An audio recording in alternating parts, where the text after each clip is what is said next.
Bismillahirrahmanirrahim. Alhamdulillahi rabbil alamin. Allahumma salli ala Muhammad wa ali Muhammad. Rabbi la takilni ila nafsi tarfata ainin abada wa aslih li sya'ni kullah. Para pemirsa yang dirahmati oleh Allah, bertemu kembali dalam lanjutan kajian akidah, dan pertemuan kita malam ini adalah pertemuan yang ke-7. Dalam 6 pertemuan yang lalu kita telah membahas beberapa hal seputar tauhid. Kita berbicara tentang pembuktian sederhana, kemudian tentang wajibul wujud, sifat-sifat Allah, dalil-dalil keesaan Allah Subhanahu wa taala. Kemudian kita membahas tentang keadilan ilahi, dan terakhir kita berbicara tentang takdir dan kaitannya dengan perbuatan manusia. 6 pertemuan awal sepertinya cukup untuk kita membahas tentang tauhid dan keadilan Allah Subhanahu wa taala. Pada pertemuan ke-7 ini kita masuk pada materi nubuwah atau kenabian. Sebagai pendahuluan, ada sebuah logika. Logika ini juga terdapat dalam firman Allah Subhanahu wa taala. Allah di surat Yunus ayat 35 membuat rumusan seperti ini. Afamay yahdi ilal haqqi ahakku ayyuttaba'a amman la yahiddi illa ayyuhda. Ayat ini berbicara tentang siapa yang layak untuk diikuti dalam sebuah pertanyaan. Jadi pertanyaannya seperti ini: siapa yang layak diikuti? Apakah seseorang yang telah mendapatkan petunjuk dan mampu memberi petunjuk itu lebih diikuti, lebih layak untuk diikuti, atau orang yang sebenarnya dia tidak mengerti tentang petunjuk, dia juga masih mencari petunjuk?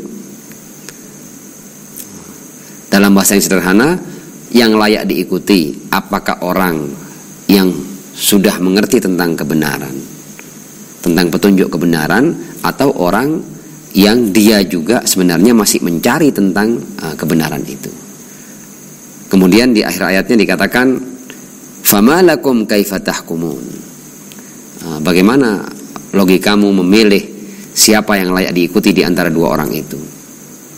Apakah orang yang sudah berpetunjuk itu layak diikuti, atau orang yang masih mencari petunjuk sama seperti Anda? Kalau kita ini mau mencari panutan, kita mencari panutan yang statusnya sama seperti kita, yang juga masih mencari petunjuk, tidak punya kejelasan tentang mana yang hak dan mana yang batil, atau kita akan menjadikan panutan sosok yang sudah mendapat kepastian tentang apa itu kebenaran, apa itu hak, dan apa itu yang baik? Apakah seperti itu? Tentu logika akan mengatakan bahwa yang layak untuk diikuti adalah orang yang sudah berpetunjuk, orang yang sudah mengetahui kebenaran, bukan orang yang masih sama seperti kita statusnya, masih mencari kebenaran, mencari petunjuk. Tentu yang lebih layak untuk dijadikan panutan adalah orang yang telah berpetunjuk. Afamay yahdi ilal haqqi ahakku ayyuttaba'a amman la yahiddi illa ayyuhda fama lakum kaifa tahkumun. Berbicara tentang kenabian, sebenarnya kita berbicara tentang kepemanduan, bahwa umat manusia ini memerlukan pada pemandu atau penunjuk jalan kehidupan. Maka muncullah sebuah judul dalam bentuk pertanyaan: mengapa harus ada pemberi petunjuk? Realitas wujud manusia adalah keterbatasannya dalam berbagai hal. Tidak dapat dipungkiri bahwa pengetahuannya pun sangatlah sedikit dan terbatas. saya kira dalam hal ini kita semua sepakat bahwa manusia itu pengetahuannya terbatas. Terbukti bahwa manusia seringkali berselisih dalam menentukan mana yang baik dan mana yang buruk, mana yang benar dan mana yang salah, mana yang hak dan mana yang batil. Perselisihan ini berlangsung sepanjang sejarah kehidupan manusia. Artinya memang realitas wujud manusia, mereka tidak punya kepastian tentang mana yang benar dan mana yang salah, mana yang hak, mana yang batil, mana yang baik dan mana yang buruk. Dan karenanya mereka selalu berselisih untuk menentukan semua hal itu. Dalam perjalanan pengetahuannya, manusia selalu merevisi apa-apa yang pernah dianggap benar dengan hal-hal baru yang jauh lebih meyakinkan menurutnya. Bahkan hasil revisi itu pun masih akan mengalami penyempurnaan demi penyempurnaan. Hal ini juga menjadi bukti bahwa memang manusia tidak mempunyai kepastian akan mana yang benar, mana yang hak, mana yang baik. Dan karenanya mereka selalu melakukan penyempurnaan-penyempurnaan dari apa yang sebelumnya mereka fahami. Di sisi lain, dalam hidupnya manusia dihadapkan pada pilihan-pilihan. Manusia ibarat seorang musafir yang terhenti di sebuah persimpangan jalan, sedang ia tidak tahu jalan mana yang akan mengantarnya untuk sampai ke tujuan. Jadi seperti itulah gambaran kehidupan manusia. Manusia dalam kehidupannya di dunia yang sementara ini, manusia ibarat seorang musafir yang sampai pada persimpangan jalan dan dia tidak tahu jalan mana yang akan mengarahkannya pada tujuannya.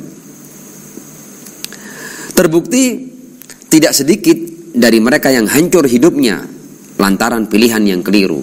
Banyak manusia dalam kehidupan ini, dia kadang-kadang memutuskan sesuatu dalam hidupnya dan akhirnya pilihan itu menjerumuskannya dalam kehancuran. Bahkan banyak di antara mereka yang menjalani hidup dalam kebingungan, ketidakpastian dan ketidakjelasan. Bahwa pada umumnya manusia, dia tidak tahu persis apa arti kehidupan, apa makna kehidupan, apa yang harus saya lakukan dalam kehidupan ini, apa arti kehidupan ini, apa makna kelahiran dan apa makna kematian, dan apa yang terjadi setelah kematian. Dalam kehidupan yang singkat ini, apa yang seharusnya saya lakukan. Manusia juga dihadapkan pada berbagai macam ideologi. Ideologi mana yang harus saya ambil, agama mana yang harus saya ikuti, jalan hidup mana yang harus saya jalani. Manusia berada dalam ketidakpastian, ketidakjelasan, kebingungan dan ketidakmenentuan. Hal-hal ini adalah sesuatu yang menjadi kesepakatan kita bahwa seperti itulah realitas kehidupan umat manusia. Nah, sekarang kita akan sampai pada pembuktian. Nah, kalau memang manusia itu seperti itu realitasnya, dari sinilah kita bisa menyusun sebuah dalil bahwa Tuhan yang maha segala-galanya, yang maha bijaksana, ketika menciptakan manusia dalam realitas yang seperti itu, maka Tuhan harus memberi petunjuk bagi umat manusia. Kita akan baca teks pembuktian tentang kenabian ataupun nubuah. Jika memang pemandu dan penunjuk jalan kehidupan yang benar itu merupakan kebutuhan mendasar umat manusia, maka Zat yang maha bijaksana dan maha adil tidak akan mengabaikan tuntutan tersebut dan membiarkan umat manusia menjalani hidup dalam kebingungan dan ketidakmenentuan. Saya kira dalil ini cukup jelas bahwa jika memang kita manusia ini butuh pada petunjuk, kita tidak tahu semua hal, kita tidak paham apa makna kehidupan ini yang sebenarnya, dan pada umumnya manusia seperti itu. Kalau memang kita seperti itu, maka menjadi tanggung jawab Tuhan yang menciptakan kita untuk memberikan petunjuk pada kita sebagai manusia. Keluasan kasih sayang dan kebijaksanaannya sudah pasti akan menjadikan zat tersebut memenuhi segala kebutuhan makhluk dan menyempurnakan seluruh ciptaannya. Jadi jika kebutuhan akan pemandu itu merupakan kebutuhan mendasar bagi umat manusia, sudah seharusnya Allah Subhanahu wa taala, zat yang maha segala-galanya, zat yang maha sempurna itu, yang tidak mungkin berbuat sesuatu yang tidak bijaksana, harus memberikan petunjuk bagi umat manusia. Nah, konsekuensi dari keterangan di atas adalah bahwa Allah Subhanahu wa taala akan mengutus figur-figur sebagai penyampai kebenaran, penunjuk jalan yang lurus, atau biasa kita kenal dalam istilah agama Siratal Mustaqim atau Siratul Mustaqim. Model manusia yang sempurna, teladan, uswah, pemimpin, hakim, pengadil, pembimbing, rujukan kebenaran dan perantara antara Tuhan dan hambanya. Jadi realitas keterbatasan pengetahuan umat manusia meniscayakan bahwa zat yang menciptakan manusia itu harus mengirim figur-figur sebagai pemberi petunjuk, sebagai orang-orang yang memimpin jalan hidup umat manusia, yang memberikan pemahaman kepada mereka tentang prinsip-prinsip hidup, ajaran-ajaran. Mereka pun sekaligus menjadi model dan uswah serta teladan atas ajaran atau risalah yang dibawanya. Risalah kebenaran, jalan hidup yang benar. Mereka juga menjadi rujukan umat manusia. Jika umat manusia berselisih dalam hal-hal tertentu, maka mereka menjadi tempat manusia merujuk. Dan merekalah yang menjadi perantara antara Tuhan dengan sekalian hambanya. Di antara para utusan itu ada yang sebagai nabi, rasul, atau imam. Bahkan di antara mereka ada yang merangkap semua kedudukan itu. Masing-masing akan memenuhi tuntutan manusia dalam menunjukkan arah kehidupan yang benar. Jadi kita tidak perlu terlalu berpolemik berkepanjangan. Intinya bahwa Tuhan yang maha bijaksana harus memenuhi kebutuhan umat manusia akan petunjuk dan pembimbing serta pemimpin. Dan selama kebutuhan itu ada, jadi selama kebutuhan akan memberi petunjuk, rujukan kebenaran, pemimpin, pembimbing, teladan, selama kebutuhan itu ada, maka mereka juga harus selalu ada. Karena jika tidak, maka berarti Allah telah menciptakan sebuah kebutuhan namun tidak memenuhinya. Padahal kita sudah buktikan bahwa Allah tidak mungkin berbuat zalim. Allah adalah zat yang maha sempurna. Tidak mungkin zat itu menciptakan sebuah kebutuhan kemudian tidak memberikan pemenuhan akan kebutuhan itu. Saya ulang lagi, karena jika tidak maka berarti Allah telah menciptakan sebuah kebutuhan. Kebutuhan akan adanya memberi petunjuk namun tidak memenuhinya. Dan yang seperti itu tidak mungkin dilakukan oleh zat yang maha adil dan maha bijaksana. Nah, ada sebuah metafora, sebuah tamthil, sekedar untuk mendekatkan kita pada pemahaman sederhana sekali. Jadi sebagai misal, Allah Subhanahu wa taala itu menciptakan kita manusia, dan kita ini diciptakan oleh Allah, kita ini mempunyai serangkaian kebutuhan.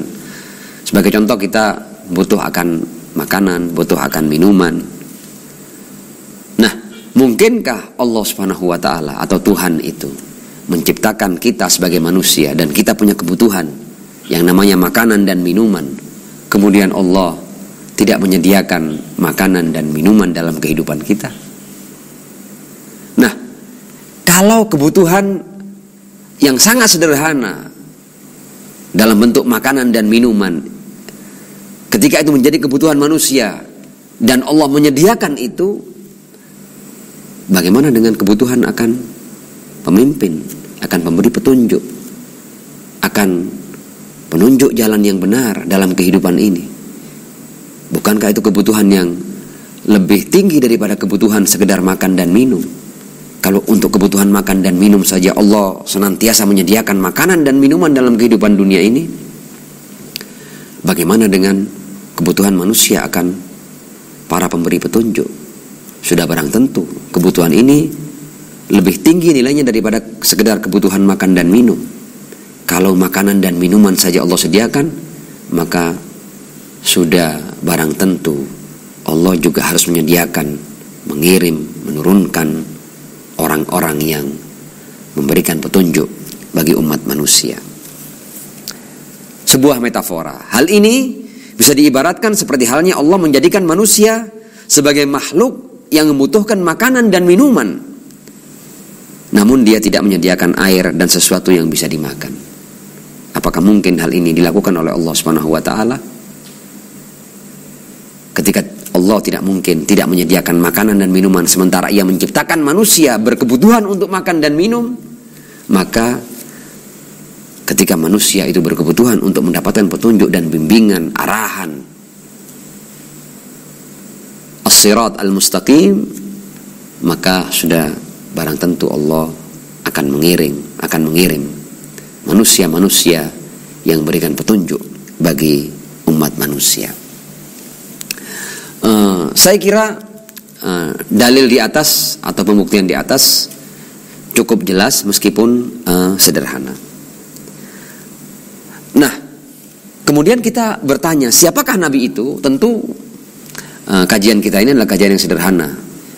Karenanya kita tidak terlalu membahas secara mendalam, rinci. Kita bahas secara umum saja karena ada banyak hal yang sudah kita ketahui. Namun bagaimana hal-hal yang sudah kita ketahui ini dapat kita rangkum, dapat kita simpulkan dalam sebuah argumentasi yang meyakinkan bagi kita. Siapakah Nabi itu? Nabi adalah pembawa berita dari Allah tanpa perantara manusia. Nabi adalah manusia karena dia bertugas untuk memberi petunjuk bagi umat manusia, maka sosok ini harus mempunyai hubungan yang langsung dengan Tuhannya. Manusia yang tidak berperantara dengan manusia lain untuk memberikan petunjuk bagi umat manusia. Nabi adalah pembawa berita dari Allah tanpa perantara manusia. Nabi datang dengan mukjizat sebagai bukti kebenaran dirinya sebagai utusan Tuhan. Artinya tidak sembarang orang bisa mengaku bahwa dirinya adalah utusan Tuhan. Seorang utusan Tuhan ketika dia menyampaikan kepada umat manusia bahwa dia adalah seorang utusan Tuhan, maka dia harus punya bukti-bukti yang kuat. Bukti-bukti yang kuat itu yang dinamakan dengan mukjizat. Nabi haruslah pribadi yang maksum, adalah pribadi yang suci. Karena jika tidak maksum, maka ia tidak dapat dipercaya. Tugas Nabi itu memberikan petunjuk bagi umat manusia. Maka konsekuensi logisnya Nabi ini harus manusia suci, manusia yang tidak mungkin keliru. Kalau dia seperti manusia-manusia lain yang mungkin keliru, yang mungkin salah, yang tidak maksum, yang tidak suci, maka umat manusia tidak bisa meyakini bahwa apa yang dia sampaikan itu adalah sebuah kebenaran. Jika tugas Nabi dari Tuhan itu menyampaikan kebenaran, menyampaikan petunjuk, maka figur-figur ini haruslah manusia-manusia yang maksum, yang suci. Karena jika tidak maksum, maka ia tidak dapat dipercaya, dan gugurlah tujuan bi'tsah, tujuan pengutusan sebagai pemberi petunjuk. Bagaimana seseorang yang mungkin keliru, yang mungkin salah, kemudian dijadikan sebagai pemberi petunjuk? Logika sederhana kita akan menolak itu. Jika seseorang diutus sebagai pemberi petunjuk, maka orang ini harus jaminan dia tidak boleh salah, dia tidak boleh keliru, dia harus suci.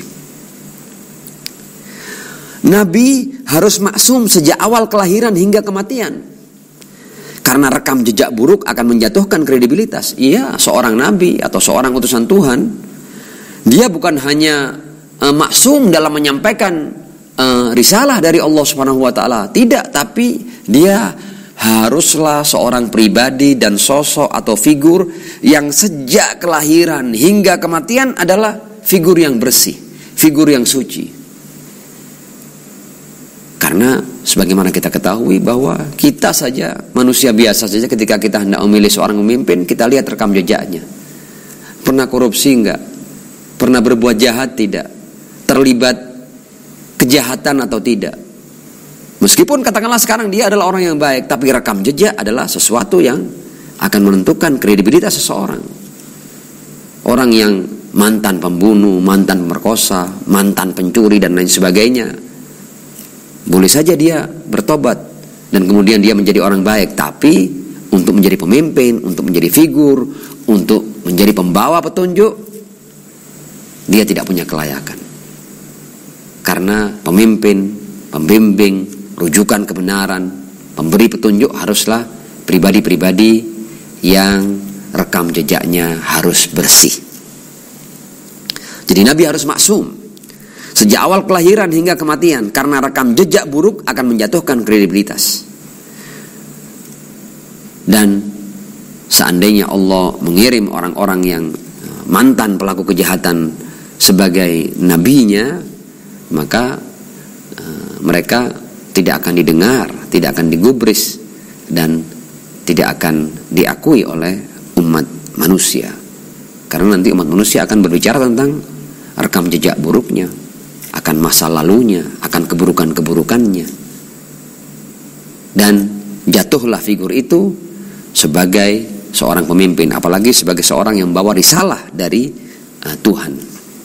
Risalah yang suci harus dibawa oleh manusia-manusia suci dan disampaikan oleh manusia-manusia suci.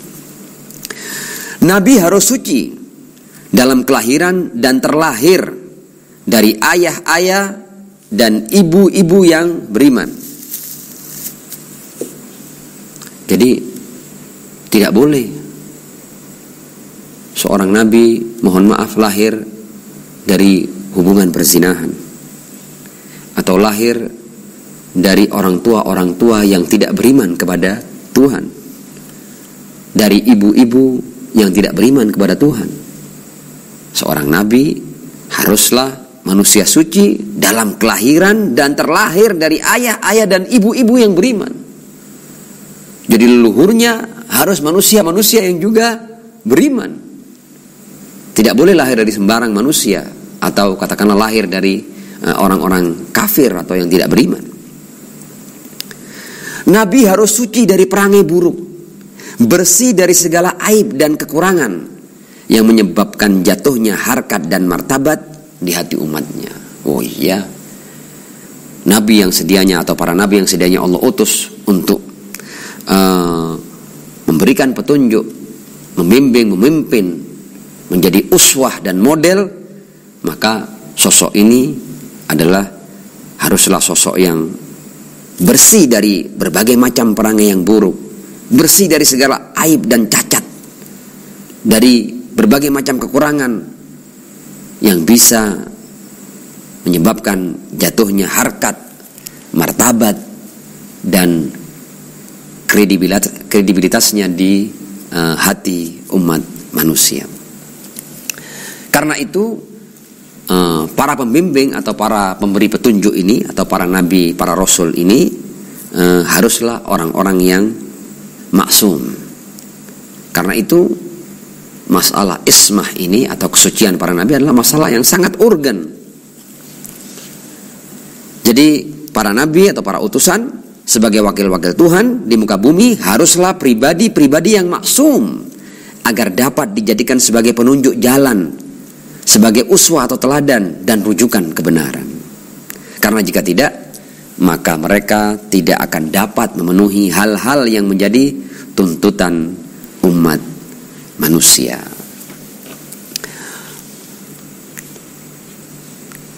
Menarik untuk kita sedikit mendalami tentang ismah ini, tentang kemaksuman atau kesucian para nabi, karena bahkan di antara muslimin sendiri terjadi perbedaan pendapat tentang kemaksuman para nabi ini. Di antara umat Islam ada yang berkeyakinan bahwa Nabi itu tidak maksum dari perbuatan dosa. Ada sebagian muslimin yang mengatakan bahwa Nabi itu seperti manusia biasa, dia juga bisa berbuat dosa. Tidak ada kesucian bagi para nabi untuk berbuat dosa. Ada kelompok yang tegas-tegas menyatakan bahwa nabi bisa saja berbuat kejahatan, bisa saja berbuat dosa. Ada yang berkeyakinan bahwa nabi tidak maksum dari berbuat dosa-dosa besar. Ada yang mengatakan bahwa bahkan seorang nabi itu bisa melakukan dosa yang besar. Ada yang berkeyakinan bahwa nabi tidak maksum dari berbuat dosa-dosa besar secara tidak sengaja. Jadi bolehlah nabi itu berbuat dosa besar tapi sahwan, bukan amdan. Ada yang meyakini. Jadi mereka meyakini para nabi itu maksum dari berbuat dosa besar secara sengaja. Tapi kalau tidak sengaja, boleh-boleh saja. Kelompok ini kalau dosa-dosa kecil, mereka meyakini bahkan boleh juga para nabi melakukan dosa kecil secara sengaja. Yang tidak mungkin nabi itu berbuat dosa besar secara sengaja. Di antara muslimin ada yang berkeyakinan bahwa nabi tidak maksum dari berbuat dosa-dosa kecil secara tidak sengaja. Artinya ada kelompok yang semakin menjaga harkat dan martabat para nabi ini, dan mereka mengatakan bahwa yang mungkin dilakukan oleh para nabi itu adalah melakukan dosa-dosa kecil tapi tidak sengaja. Nah, kelompok Imamiyah atau pengikut Ahlul Bait, mereka mempunyai keyakinan yang khusus tentang ismah para nabi ini. Mereka meyakini bahwa nabi adalah maksum secara mutlak. Jadi seorang nabi harus maksum suci. Suci itu artinya tidak akan berbuat baik dosa besar maupun dosa kecil, baik secara sengaja maupun tidak sengaja. Jadi menurut pengikut Ahlul Bait atau kelompok Imamiyah, Itsna Asyariyah, Ja'fariyah, mereka meyakini bahwa nabi itu mempunyai kemaksuman yang bersifat mutlak. Jadi mungkin ada yang bertanya, nanti ini mungkin dalam obras akan kita bahas ya. Lalu bagaimana dengan beberapa ayat yang mengisyaratkan bahwa para nabi itu berbuat dosa? Mereka punya penjelasan yang cukup kuat untuk menjelaskan bahwa apa yang dipahami dari zahir ayat-ayat Al-Quran itu bukanlah perbuatan dosa. Tidak dosa kecil, juga tidak dosa besar. Mungkin itu dalam kesempatan lain akan kita jelaskan. Namun bahwa keyakinan Imamiyah, Itsna Asyariyah, Ja'fariyah atau pengikut Ahlul Bait, mereka meyakini bahwa para nabi itu maksum secara mutlak. Karena menurut mereka bahwa jika ada sedikit ketidaksucian, maka gugurlah para nabi itu sebagai para pemberi petunjuk. Karena apapun keburukan, apapun dosa, apapun ketidaksucian, apapun aib, apapun kekurangan yang ada pada para nabi akan menjatuhkan harkat dan martabatnya sebagai wakil Tuhan yang memberikan petunjuk bagi umat manusia. Berikutnya kita akan sedikit berbicara tentang mukjizat atau bukti kerasulan. Para nabi diutus sebagai penunjuk jalan kehidupan dengan dibekali mukjizat. Kenapa mukjizat? Untuk membuktikan kebenaran diri mereka sebagai utusan-utusan Tuhan. Para nabi yang risalahnya hanya untuk kurun waktu tertentu saja, maka mukjizatnya juga bersifat seperti syariat yang dibawanya. Namun nabi yang risalahnya tidak akan diganti oleh nabi-nabi lain, maka mukjizat dan bukti kebenarannya harus selalu mengiringi risalah yang dibawanya. Memang ada nabi-nabi yang mukjizatnya itu bersifat kondisional. Sebagai contoh umpamanya Nabi Allah Musa alaihissalam, mukjizat beliau adalah mukjizat yang bersifat situasional dan kondisional. Artinya ketika Nabi Allah Musa alaihissalam itu membawa tongkat dan kemudian tongkatnya itu berubah menjadi ular, tongkatnya itu mengalahkan tukang sihir, tongkatnya itu melahap ular-ular buatan tukang sihir, kemudian tongkatnya bisa membelah lautan dan lain sebagainya. Mukjizat ini adalah mukjizat bagi orang-orang yang menyaksikan terjadinya peristiwa itu.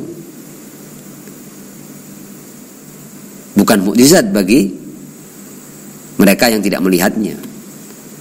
Karena syariat Nabi Allah Musa alaihissalam adalah syariat yang bersifat temporal, maka mukjizat yang dibawanya juga bersifat situasional dan kondisional. Namun mukjizat yang dibawa oleh Ar-Rasul Muhammad sallallahu alaihi wa alihi, karena risalah beliau adalah risalah yang bersifat universal dan abadi dan tidak akan diganti oleh risalah baru, maka mukjizat bagi Nabi ini haruslah sebuah mukjizat yang selalu mengiringi risalahnya sampai akhir keberadaan. Risalah Islam yang dibawa oleh Muhammad bin Abdullah adalah sebuah risalah yang universal, abadi, sempurna, serta tidak akan diganti oleh risalah baru. Karenanya untuk risalah yang universal, abadi dan sempurna dan sepanjang masa ini sampai akhir masa ini, maka mukjizat yang mengiringi risalahnya haruslah juga abadi. Dan kemurnian Al-Quran adalah mukjizat yang juga berperan sebagai bukti kebenaran risalah ini dibawa oleh beliau sallallahu alaihi wa alihi. Nanti kita akan sedikit berbicara tentang sisi ijaz Al-Quran. Nah, karena sifatnya yang abadi dan universal, maka risalah itu juga mengukuhkan beliau sallallahu alaihi wa alihi sebagai nabi yang terakhir atau khatamun nabiyyin. Karena risalah yang dibawanya risalah yang sudah sempurna, tidak akan diganti oleh risalah baru. Karena yang bawa risalah itu adalah seorang nabi, maka karena risalah yang dibawa oleh Muhammad ibn Abdullah adalah risalah yang universal, abadi dan sempurna, maka hal ini serta-merta juga mengukuhkan beliau sebagai khatamun nabiyyin atau sebagai nabi yang terakhir. Mengapa? Karena risalahnya telah sempurna dan tidak akan diganti oleh risalah lain. Nah, apa bukti kemukjizatan Al-Quran? Ada beberapa poin, tentu hal ini masih bisa dikembangkan, namun saya mencatat poin-poin singkat saja yang menunjukkan bahwa memang Al-Quran sebagai mukjizat yang dibawa oleh Ar-Rasul Muhammad sallallahu alaihi wa alihi ini memang merupakan sebuah kitab yang bersifat mukjizat, mempunyai ijaz dan tak tertandingi. Di mana letak ijaz Al-Quran atau letak kemukjizatan Al-Quran? Satu, karena ada tantangan dari Allah Subhanahu wa taala. Jadi ketika Ar-Rasul menyatakan dirinya sebagai utusan Tuhan di tengah-tengah umat, di antara pembuktian yang Allah ajarkan kepada Ar-Rasul Muhammad ibn Abdullah sallallahu alaihi wa alihi kepada umatnya pada saat itu, artinya kalau mereka meragukan bahwa kamu itu adalah seorang nabi, wahai Muhammad, katakan kepada mereka hal yang seperti ini. Hal ini termaktub dalam surat Al-Baqarah ayat 23. Wa in kuntum fi raibim mimma nazzalna ala abdina fa'tu bi suratim min mithlih. Kalau kalian itu meragukan apa yang kami turunkan atas hamba kami, maksudnya Muhammad sallallahu alaihi wa alihi, tidak apa-apa, silakan kamu meragukannya, tapi fa'tu bisuratin min mithlih, setidaknya datangkan satu surat seperti yang dibawa oleh utusanku Muhammad ibn Abdullah. Tantangannya cuma satu surat. Satu surat itu boleh jadi satu baris, karena di antara surat ada yang cuma seperti ini. Bismillahirrahmanirrahim. Inna a'tainakal kautsar fasholli li rabbika wanhar inna syani'aka huwal abtar. Satu baris. Jadi satu surat itu satu baris. kalimat-kalimat. Allah merintahkan Ar-Rasul Muhammad sallallahu alaihi wa alihi, kalau mereka meragukan kerasulanmu wahai Muhammad, suruh mereka buat tandingan satu surat, artinya satu baris kalimat-kalimat. Silakan kalau mereka mau tidak percaya atau meragukan kerasulanmu, suruh datangkan yang seperti Al-Quran. Fa'tu bisuratin min mithli wad'u syuhada'akum min dunillah in kuntum shadiqin, dan silakan kumpulkan semua ahli-ahli bahasa di seantero dunia. Semua kumpulkan untuk membuat satu kalimat yang bisa menandingi Al-Quran. Dan tantangan itu sejak turunnya ayat ini sampai sekarang berlangsung, dan tidak ada satu orang pun yang mampu membuat tandingan Al-Quran bahkan untuk satu baris kalimatnya. Dan kita tahu kan, Ar-Rasul Muhammad itu banyak musuhnya. Kalau memang mendatangkan satu kalimat yang menandingi Al-Quran itu bisa mereka lakukan untuk menggugurkan kenabian dan kerasulan Muhammad sallallahu alaihi wa alihi, cukup, mereka tidak perlu melakukan hal-hal yang menyusahkan, melelahkan, memakan banyak biaya dan pengorbanan. Cukup mereka kumpulkan orang-orang yang ahli bahasa, kemudian mereka membuat tandingan Al-Quran, satu surat yang cuma mungkin satu atau dua baris kalimat saja. Namun karena mereka tidak mampu, maka tantangan ini sampai sekarang belum terjawab, terbuka.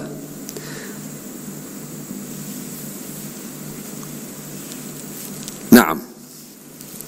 2. Kitab Al-Quran adalah satu-satunya kitab, dan kitab yang luar biasa ini, yang terjaga melalui para penghafalnya. Jadi ketika Allah Subhanahu wa taala itu di Al-Qur'an berfirman seperti ini, "Inna nahnu nazzalna dzikra wa inna lahu lahafizun." Kami turunkan Al-Qur'an dan kami yang menjaganya. Allah menjaga Al-Qur'an itu bukan katakanlah yang asli kemudian diletakkan di sebuah tempat yang tak tersentuh dan tak terjamah oleh siapapun. Nah, bukan begitu. Di antara makna penjagaan Allah Subhanahu wa taala, Allah menjadikan Al-Quran ini kitab yang di dalamnya ada ribuan ayat dalam 30 juz. Allah jadikan kitab ini mempunyai kekuatan di mana kitab ini sepanjang waktu dari sejak diturunkan sampai sekarang ini selalu punya penghafal. Jadi Al-Quran itu dari waktu ke waktu keterjagaannya adalah karena selalu dikawal oleh para penghafalnya. Dan dari waktu ke waktu penghafal Al-Quran itu ada. Bahkan anak kecil sekalipun itu bisa menjadi pengawal keterjagaan Al-Quran. Tidak usah jauh-jauh, kita di Indonesia ini, kalau seandainya ada orang yang membaca Bismillahirrahmanirrahim, orang akan tahu, oh salah, bukan Nur-Rahim tapi Nir-Rahim. Bahkan salah sedikit dalam harokatnya akan banyak yang memperingatkan kita. Di antara sisi ijaz Al-Quran, Al-Quran adalah sebuah kitab yang punya kekhasan. Apa kekhasannya itu? Selain tak tertandingi di poin yang pertama, poin yang kedua, Al-Quran dijaga oleh hati-hati dan memori-memori orang-orang yang menghafalnya. Dan ini sepanjang sejarah. Dan dari waktu ke waktu tidak surut, semakin banyak menghafal Al-Quran. Bahkan yang hafal Al-Quran itu bisa anak umur 5 tahun, 6 tahun, 7 tahun, 10 tahun. Kitab suci ini tidak seperti kitab suci yang lainnya. Kitab suci ini mempunyai kekhasan. Dan ini tak terbantah, tak terbukti, tak ada tandingannya. Tidak ada saingannya. Tidak ada kitab yang dihafal seperti Al-Quran. Luar biasa ini. Dan dihafal oleh banyak kalangan. Di semua tempat, di semua daerah, setiap daerah pasti ada penghafal Al-Quran. Jadi Allah menjaganya salah satunya adalah lewat para penghafalnya. Dan penghafal ini dari waktu ke waktu bertambah. Karena Al-Quran tidak mungkin dirubah, jangankan dikurangi, dirubah harokatnya saja orang tahu. 3. Al-Quran adalah satu-satunya kitab yang terjaga dalam bahasa aslinya secara populer. Kita tidak ingin merendahkan kitab-kitab suci yang lain, tapi memang Al-Quran kitab suci yang punya keunggulan. Di mana keunggulannya? Al-Quran adalah kitab suci yang terjaga dalam bahasa aslinya secara populer. Kita ambillah kitab-kitab suci lain seperti Taurat ataupun Injil. Itu yang paham Taurat atau Injil dalam bahasa aslinya hanya orang-orang tertentu, hitungan jari. Kebanyakan orang-orang yang menjadikan Injil dan Taurat sebagai kitab sucinya, mereka memahaminya dari terjemahan, dan mereka mayoritas tidak memahami bahasa asli daripada Taurat dan Injil. Yang paham bahasa asli Taurat dan Injil hanya orang-orang tertentu. Berbeda halnya dengan kitab suci Al-Quran. Al-Quran ini bahkan bahasa aslinya itu diketahui oleh mayoritas, bahkan mungkin mayoritas seluruh umat Islam. Dari mulai usia dini mereka sudah kenal dengan bahasa asli Al-Quran. Mereka bisa baca bahasa asli Al-Quran. Tidak peduli apakah mereka orang Arab atau non-Arab. Dari berbagai macam bangsa. Orang Islam itu dari berbagai macam etnis dan bangsa. Mereka fasih membaca Al-Quran. Jadi satu-satunya kitab suci yang terjaga dalam bahasa aslinya secara populer hanyalah Al-Quran. Jadi Al-Quran bisa dibaca oleh mayoritas umat Islam dari berbagai bangsa, dari usia kanak-kanak hingga dewasa. Dan ini tidak terjadi pada kitab suci yang lain. 4. Kitab yang dibaca oleh yang tidak memahami artinya. Satu-satunya kitab yang dibaca berulang-ulang, dihatamkan berulang-ulang, bahkan dihafal oleh orang-orang yang bahkan tidak paham artinya.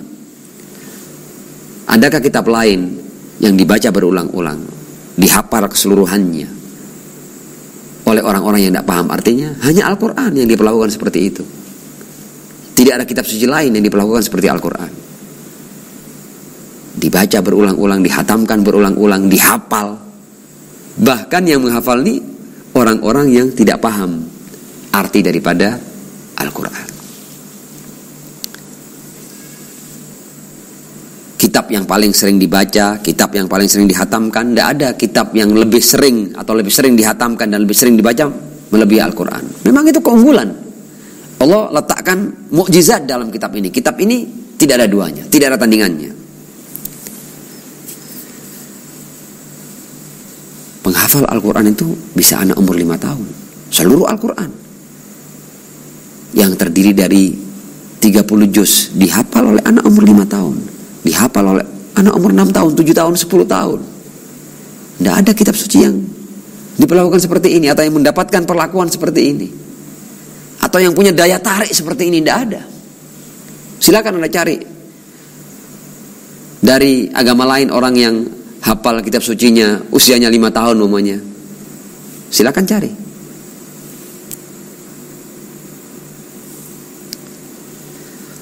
Ini kita belum berbicara tentang keindahan bahasa dan kedalaman maknanya.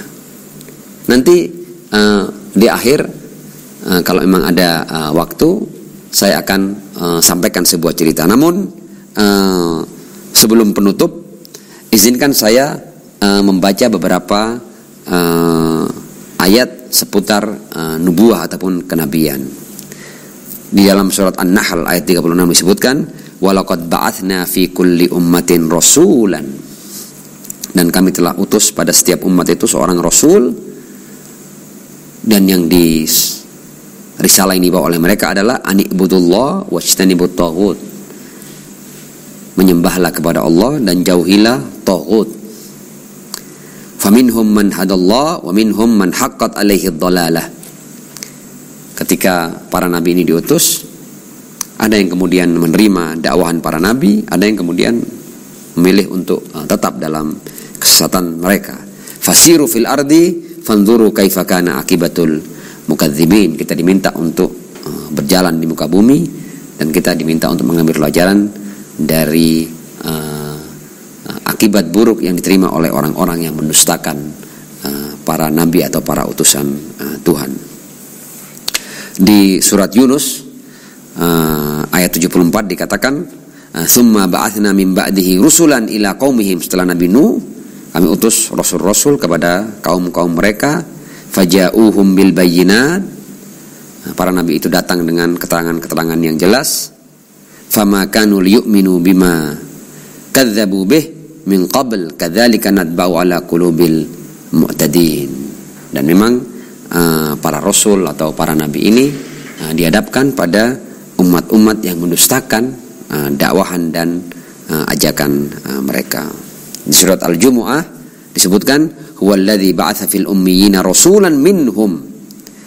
Dialah yang mengutus seorang rasul, yatlu alaihim ayatih, membacakan ayat-ayatnya, wa yuzakkihim, mensucikan mereka, wa yu'allimuhumul kitab wal hikmah, mengajarkan kepada mereka kitab dan hikmah, wa in kanu min qablu lafi dhalalim mubin, dan mereka sebelumnya dalam kesesatan yang nyata. Beberapa ayat ini telah menegaskan bahwa pada setiap umat itu ada rasul, ada pemberi petunjuk. Artinya memang umat manusia ini selalu butuh pada petunjuk, perlu pada yang memberikan petunjuk, dan karena itu harus ada pemberi petunjuk pada setiap umat. Meskipun dalam sejarah para nabi dan para utusan Allah ini, fakta sejarah menunjukkan bahwa kebanyakan umat manusia tidak menerima dakwahan dan ajakan para nabi. Sebagai contoh, umpamanya Nabi Allah Nuh alaihissalam yang berdakwah selama 9,5 abad, 950 tahun. Bayangkan dakwah yang begitu lama, namun tidak ada yang ikut beliau kecuali hanya 1 bahtera saja. Ini juga menjadi bukti bahwa mayoritas bukanlah ukuran kebenaran. Orang-orang yang ikut Nabi Nuh hanya sekelompok kecil, bahkan cuma 1 perahu dari seluruh masyarakat yang didakwahi oleh Nabi Allah Nuh ketika itu.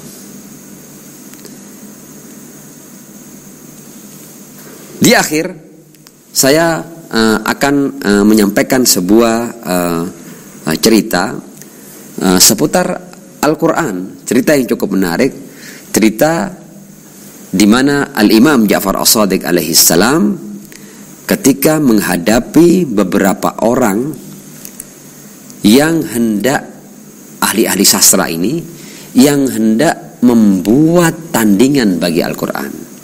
Mereka ini dalam kitab Al-Ihtijaj, Asy-Syaikh At-Tabarsi, disebutkan nama-nama mereka ini adalah Ibn Abil Auja, Abu Syakir Ad-Disani, ini seorang zindiq atau seorang ateis. Ada Abdul Malik Al-Basri, ada Ibnul Muqaffa.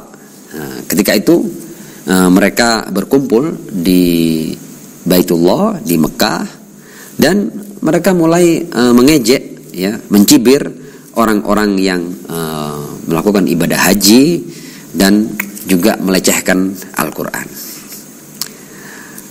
Kemudian mereka bersepakat bahwa kenapa kita tidak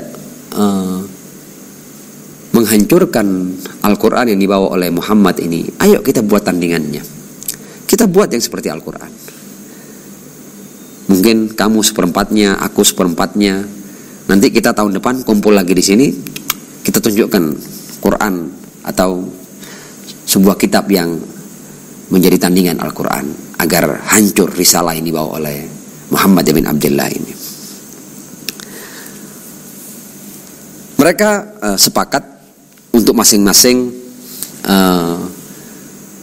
membuat 1/4 Al-Quran yang akan mereka kumpulkan di tahun berikutnya. Karena menurut mereka ketika kita mampu membuat tandingan Al-Quran, kita akan membatalkan kenabian Muhammad. Dan dengan batalnya kenabian Muhammad, kita akan batalkan Islam. Terjadilah kesepakatan dan setelah setahun mereka kumpul kembali di Mekah. Kemudian Ibn Abil Auja berkata,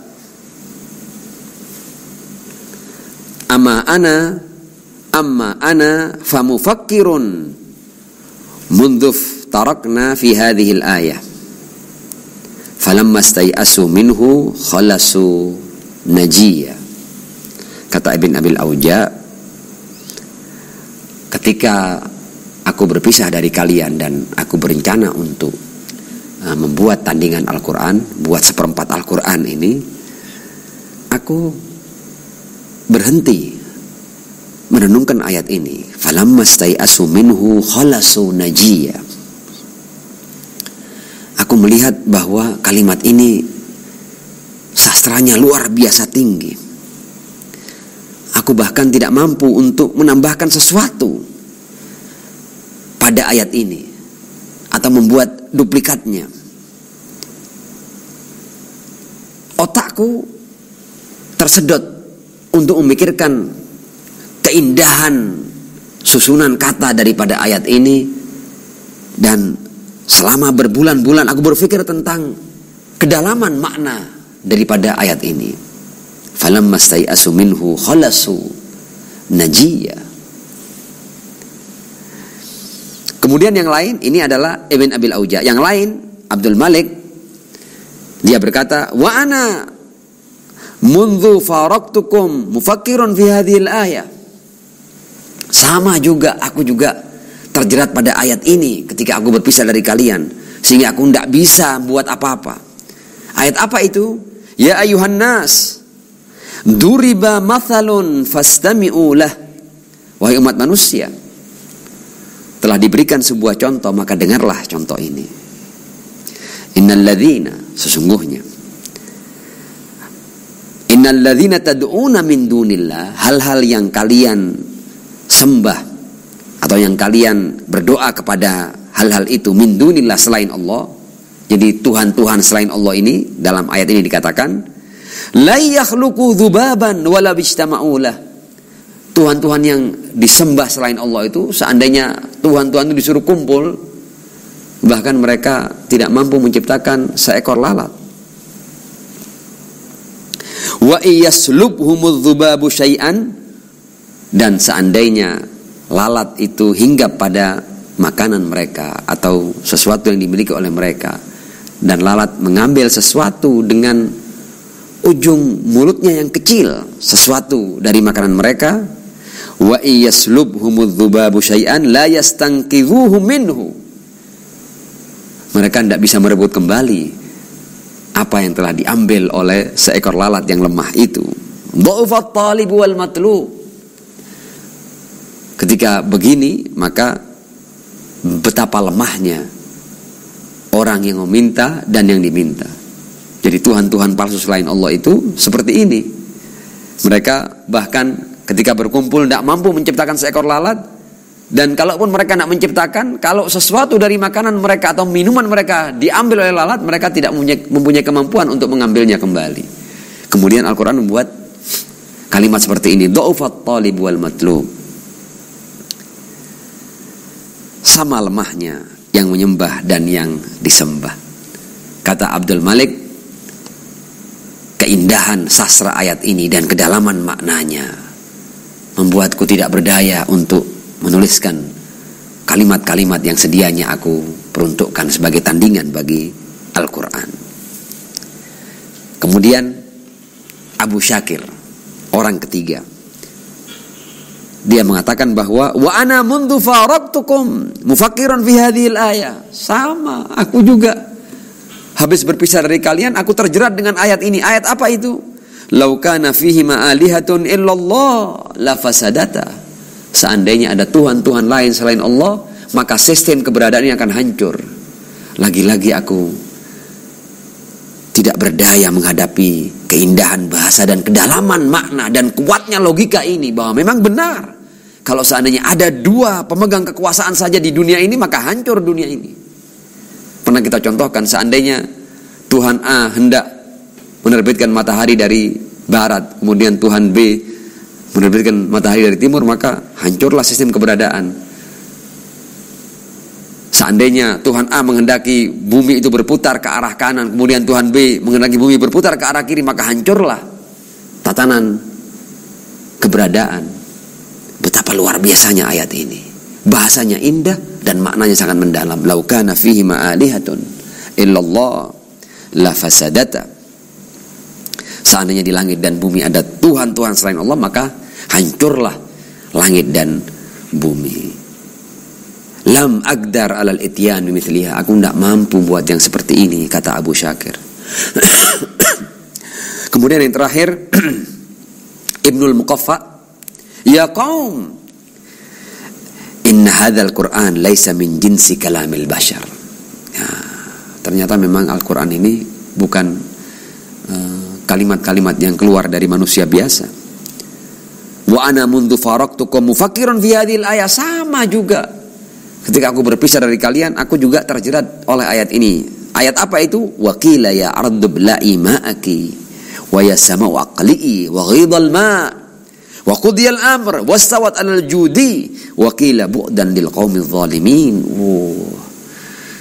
Aku ini ahli sastra, aku mengerti kefasihan bahasa, aku mengerti balaghah, dan betapa keindahan balaghah dan fasahah ayat ini membuatku tidak mampu untuk menuliskan apa-apa sebagai tandingan bagi Al-Quran. Ayat ini artinya waqila ya ardu bla'i, dan difirmankan wahai bumi, telanlah airmu, dan wahai langit, berhentilah menurunkan hujan, dan air pun disurutkan, dan perintah pun diselesaikan, dan kapal itu pun berlabuh di atas gunung Judi, dan dikatakan binasalah orang-orang yang zalim. Waqila bu'dan lil qaumidz zalimin. Nah, ketika mereka akhirnya bertemu setelah setahun dan masing-masing menyatakan ketidakberdayaan untuk membuat tandingan Al-Quran, Hisham ibn al-Hakam, perawi riwayat ini, menceritakan fabainahum fi dzalik, ketika mereka dalam ketidakberdayaan seperti itu, idh marra bihim Ja'far ibn Muhammad as-Sadiq alaihi salam. Imam Ja'far tahu bahwa mereka ini orang-orang yang tahun kemarin berencana untuk membuat tandingan Al-Quran. Imam Ja'far berlalu melewati mereka dengan penuh keanggunan, dan kemudian Al-Imam Ja'far as-Sadiq alaihi salam membacakan ayat ini, qul la in ijtama'atil insu wal jinnu ala ayyatu bimithli hadzal Qur'an la ya'tuna bimithlihi walau kana ba'duhum li ba'din dhahira.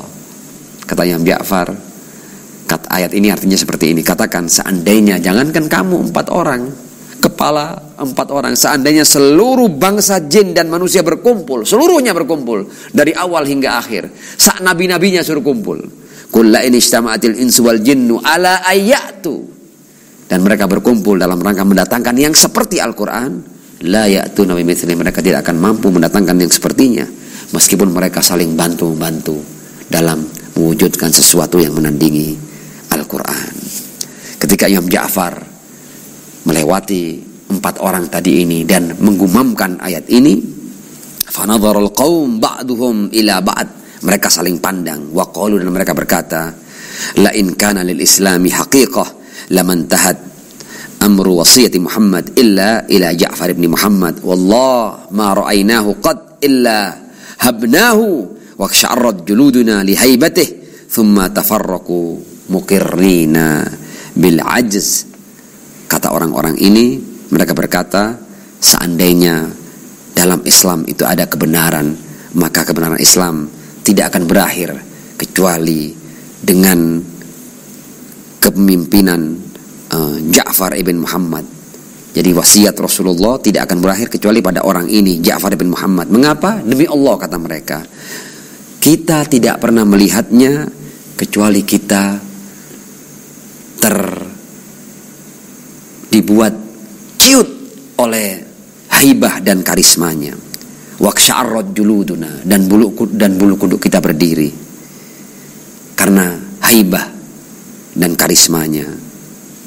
Setelah itu mereka saling berpisah dan menyatakan bahwa mereka tidak berdaya dalam membuat tandingan bagi Al-Quran. Mudah-mudahan materi yang kita bahas seputar kenabian bisa memberikan pondasi-pondasi yang menguatkan keyakinan kita, dan insya Allah kita akan bertemu pada kajian-kajian berikutnya. Tidak lupa juga saya sampaikan, seandainya ada hal-hal yang ingin ditanyakan, silakan ditulis di kolom komentar. Insya Allah kita akan angkat pertanyaan-pertanyaan itu dalam acara obrolan rasional santai bersama Al-Qurba TV. Wal afu minkum, wassalamualaikum warahmatullahi wabarakatuh.